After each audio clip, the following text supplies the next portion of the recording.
Hey guys, Tbull here. Today we got to look at the Gadjah Mada. Zenbing's the commander. We'll kind of do a deeper dive on the commanders once I get all the way through the tier 7 and can kind of focus on the builds. But there's the ship build there. You can see we're about 2/3 of the way up the grind. Two brothers, capture the base mode. This is going to be a full length game, so we got a lot to cover. Both about the ship, two brothers in general. We're going to be doing a lot of things that either directly contribute to the win or are at least designed to contribute to the win. Quickly on the Gadjah Mada though, what's the unique thing about this thing? Well, first up, deep water torps. I was trying to get into this on the previous ship, but we got distracted by something going on. Deep water torps essentially are torpedoes that have very low detection. So they're going to pop up on your opponent's screen or your screen if they're coming your way. Very close to impact, okay? So you don't have a lot of time to react to them. If you're broadside and these things come up on your screen, you're probably not going to have time to react. Now, if you're already kind of pointing directly at them, you might have just enough of a reaction time to maneuver into a gap, perhaps. But in general, if they're going to hit you, they're going to hit you. There's not a lot you can do about it. That said, they can only hit carriers, battleships, cruisers. We're going to see an opening salvo from the enemy Gadjah Mada coming our way, and you'll see how they go directly under our destroyer. So limits the effectiveness, and of course those torpedoes, they're over relied on by a lot of players in destroyer v destroyer fights, but they are still a useful tool, and not having that present does kind of limit our options. Okay, now the other option you have in the Gadjah Mada, you can see that enemy Gadjah Mada deploying smoke. We have the radar. Okay, now I believe you're going to get 4 smokes, and they're pretty effective smokes. Quick cycling. These Pan-Asians, they do have really good smoke consumables. So for most players, I'm going to recommend the smoke. It's probably just the straight up better option.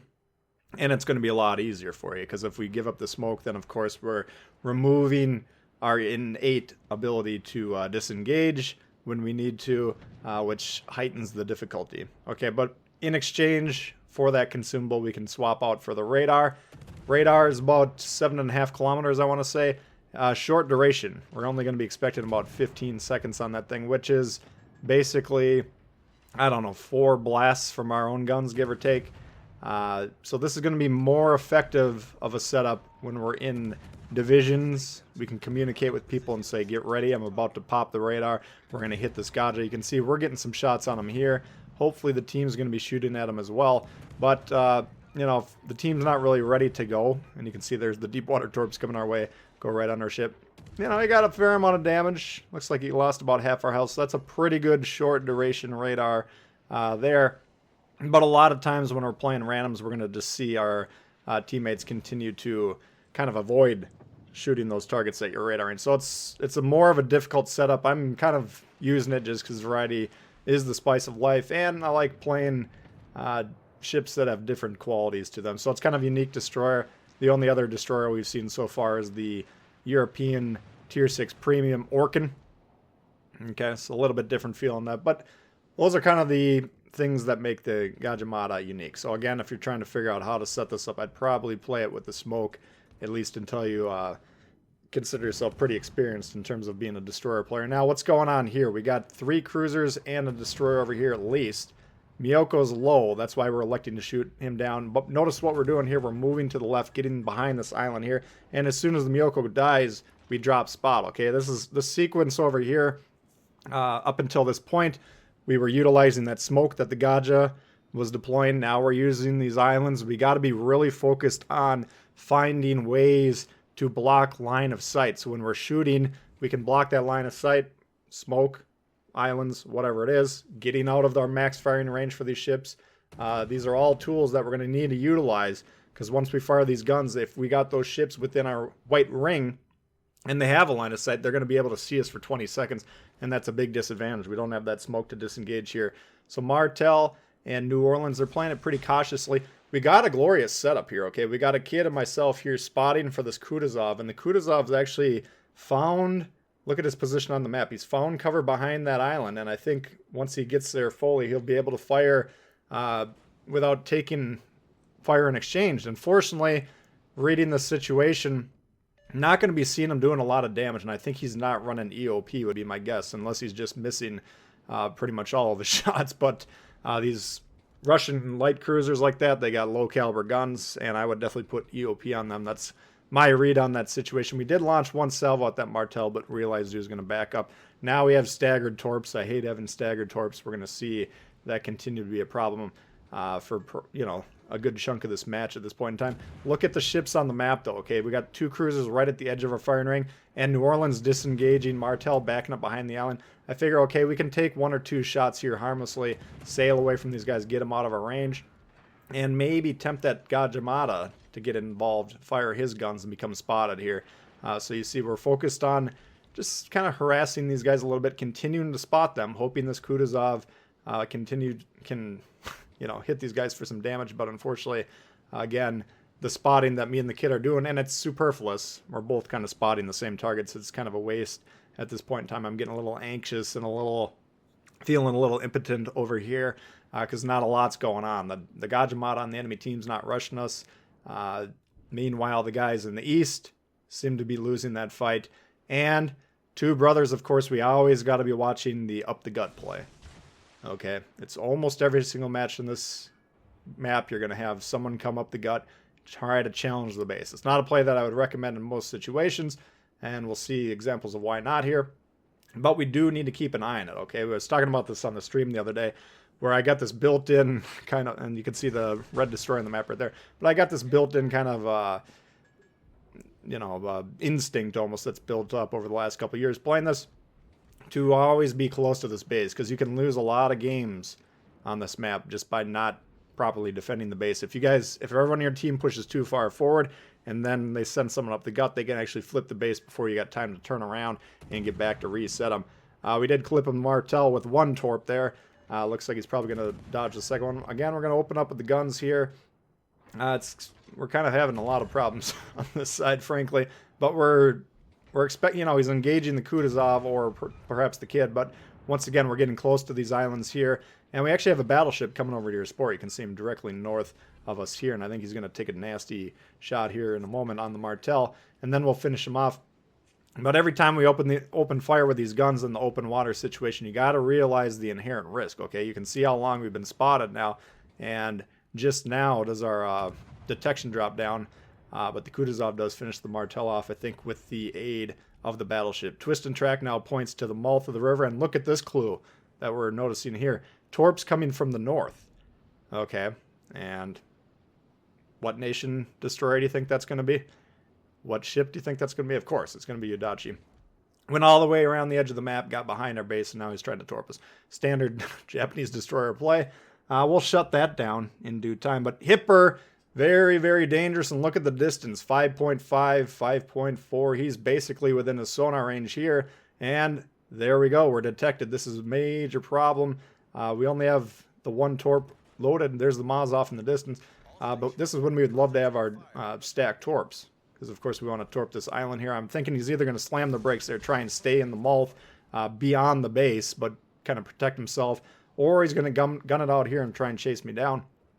Finally, we get the second torp up there. The staggering is reduced there because we held our fire for a little bit in between the last time we launched. But Hipper's on the loose now. Of course, he's probably got the sonar, so he might be able to see these torps unless the sonar ran out. Once again, Kutuzov opening up with the guns. No EOP, so he's not going to do much damage. Our Shenyang goes down. Yudachi, half health. He's going to pop the smoke, and this is when the radar is going to come into play. Now, you know, we're putting ourselves at risk here, but we need to get rid of this thing. Okay, if we die here and then we allow our randoms to try and determine the end of the game here when we're gone, I don't have the confidence that they're going to be able to deal with this Yudachi comfortably. So we just want to make sure we get him down, pop the radar there. That prevents him from hiding in the smoke, and then we go ahead and take him out. Once again, Kutuzov doing a little bit of damage, and then note the Cleveland here. I think he's going to be shooting AP for the most part. Looks like that one might have been HE, but a lot of these shots in the sequence, we'll see some AP. Of course, if the Hipper's angled directly at him, he's going to want to be loading HE. Tough to tell on the screen there. These are looking like HE on mine at the moment. But anyway, Hipper needs to go down here. He's on the base, and keep an eye on the score here for a moment. You can see every 5 seconds, +2 on the right, nothing on the left. That's because they're on our base. We're not on their base. So this is a scoring play being on our base. even though he's essentially committing suicide by doing it. Eventually, he hopefully will go down. We're going to try and pile in the guns here. He's about to disengage behind the island. And, we also found this Udachi smoke that was sitting over here. And this is something you need to be doing. French destroyers, these Pan-Asian destroyers, any radar destroyer, I guess, that doesn't have its own smokes. If you can find other players' smokes to kind of scavenge and utilize, that's always a great play. So we're able to get a few shots off here. And the Hipper's going down gradually. He's got lots of fire problems. And, we're just kind of whittling him down. There he gets off the base. And keep an eye on our destroyer. The kid that was playing with us earlier, he's on their base. Now we're going to be adding those 2 points every 5 seconds. And it's not going to be coming the other direction. Maybe these shots, I don't know, they're mostly looking like HE to me. So maybe he's not running EOP either. I don't know. I'm very surprised when I was playing this how low damage these guys are doing to the Hipper here. But we're now fighting for our own lives. We're trying to chip in here and get rid of them, but we're dead in the water. Shooting shells down here. We take 3 wicked shots and lose about 2/3 of our health in the process. Enemy already on our base. Contested. Kutuzov heading right for him. Now we're going to keep an eye on our twisted track. He can't see behind the cloud, but initially it's pointing off to the eastern side of it, and he's actually going to ping on the map here in a moment, suggesting that. So we're going to follow his lead until twisted track flips back the other way. The guy's going to wind up going up the gut, trying to support. And here's where we transition into talking about destroyers being on bases. It's a scoring play, yes, but look at the overall game score. 157 to 328, so we're up about 130. It'll be 140, 150 as time goes on. But 100-point swing for killing a battleship, and we got a battleship over there. We can't even see his health. And the kid, if he stays on that base and allows those guys to rush him, he's going to be worth 75. Okay, basically, the enemy adds 45, we lose 30. Okay, you add those together, that's 75 points. So if those 2 ships go down in quick succession here, which is likely, then we're actually going to be down. And look at the score, or look at the time. We only got a few minutes left, so we all need to be charging over there as quick as possible. The correct play in this situation is for everyone to disengage, stay safe. If the battleship goes down, big deal. But the kid needs to run for his life. And then the 3 ships over here, we can just sit down, drop the anchor, put on some suntan lotion, and, hit the deck and just kind of chill for a little while. But because these guys are risking everything, and the destroyer, once again, he's just sitting there. He's accumulating 2 points every 5 seconds, yes, but he's risking huge. He's basically risking the loss. We're going to keep telling him, get off, get off, get off, and we're going to be charging over there. I don't want to be charging over there. And watch the Maz as soon as he comes up on the map here. We don't know if, there he is right there. We don't know if he's got the sonar or not, but now the kid's in trouble. Okay, he's got 3 enemy ships close to him. We can't see exactly how this unfolds here, but yes, he was trying to torp his battleship. Yes, he was trying to stay on the base. You gotta, if you want to get on the base, great. It's a great scoring play, but you have to have the willingness to get off of it when you are threatened. Okay, the only time you need to do that is in very rare situations where you have to be on the base and you have to kill those ships at the same time in order to increase the score. Okay, I mean, if it's a desperation play, then yes, but not a routine play. We don't, once, people kind of treat it like a reverse force field for once you get in to the base, you can't get off. Okay, so luckily he's chased off there. He's still going to be running for his life. The battleship that's over there will go down, and now we got to keep an eye on the situation. We got the Kutuzov that went around the eastern side of the island. He's barreling down there.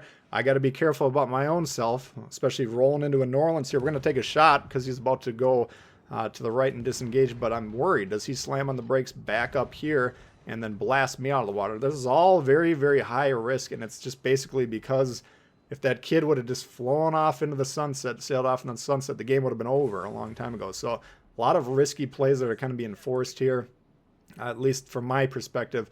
I don't know if the Kutuzov would have done what he's doing anyways, regardless of the situation. That's probably likely. But there's, we're kind of trying to get over here to do what we can do. Only a minute left now, and we still got a pretty sizable lead. Like I didn't mention, though, the battleship is not long for the world. So now I'm looking at the torp indicator, keeping an eye on this guy's heading. New Orleans slamming on the brakes. There goes the Strasbourg. And, okay, we're going to take a shot at him. We're not going to try and sink him, of course. I'm slamming on my brakes saying, okay, let's get out of here. We'll move it into neutral. We'll take one more AP shot just to test it. But then we're going to go ahead and back up here. We don't want time for those big, heavy caliber guns to come turning around over here and blast us out of the water. Back it up, stay safe. Hope to God the Kutuzov and the kid don't do anything crazy to throw it at the buzzer. Because those are the most aggravating of throws. There's many possibilities of throws, but the ones at the buzzer are the worst. Okay, so Two Brothers, a complicated map. You got to really keep an eye on your home cap. You got to keep an eye on the flow of the match, what your team's doing, what the enemy's doing. Defend your base first and foremost, because a lot of guys in your team aren't going to do it. And so on and so forth. That's a look at the Gadjah Mada for you. Hopefully you guys did enjoy it. If you did, please hit the thumbs up. New to the channel, consider subscribing. We got lots of World of Warships coming all the time. Questions, comments, leave below. Love to hear from you. And see you later. Peace.